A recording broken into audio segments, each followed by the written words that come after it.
Okay, back to my friend. Actually, what they called me about, John Erling on the radio, they were having a heated discussion on the radio about marriage, whether it's between men and women or whether it matters, and gender orientation, the big American topic. And they were talking about it on the radio, and one of the men said, hey, there's the new pastor, we got to have him weigh in on it.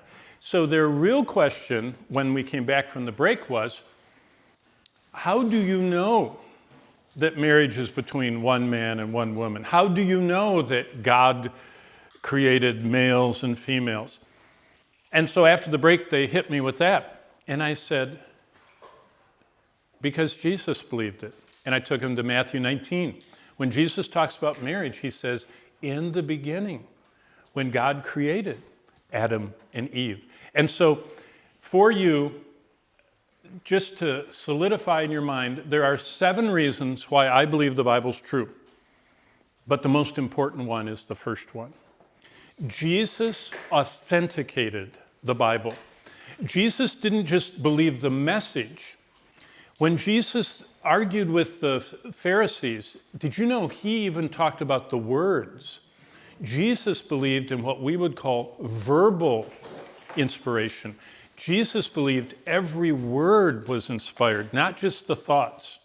Now, your generation, they don't even think the words are inspired. The Christian colleges in America don't hold, the Christian colleges, I'm not talking about state universities, they don't hold to literal inspiration, verbal, plenary inspiration. The Christian colleges, there are only a handful that really do.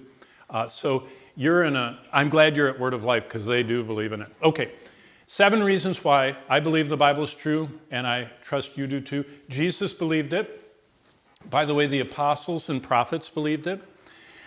All of them, all of the Bible writers just said, I'm speaking for God. They totally believed it. Number 3, the survival of God's Word. And over the 25 hours we're going to share these 2 weeks, you're going to hear me tell stories. Bonnie and I just came from Hungary.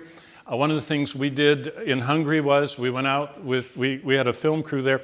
I talked to them about something I did when I was your age. I used to smuggle Bibles into the communist countries and into the Muslim countries when I was a college student, your age. And we went to one of the places where I used to do that, and it was amazing. But that is this line, the survival of God's Word. There was a point in the Roman Empire in the year 303 that the emperor decided he wanted to get rid of every Bible in the early church. Did you know he succeeded? There is not a complete copy of the Bible that predates Diocletian, excuse me. But yet the Bible survived. It's the same way it survived in the communist world. When I delivered Bibles to churches in Russia or East Germany or Poland or Hungary or wherever, they would take the Bible right away and do this. They'd tear off a whole book and give it to one family. They'd tear off another book and give it to the next family. And so that one Bible was spread throughout all the families of the church. When the police came and searched your home, they'd only get Titus. But the other 65 books were safe. That's what happened with Diocletian in the Roman Empire. He said, I am going to destroy every church building, I'm going to destroy every Bible, and I'm going to kill every pastor.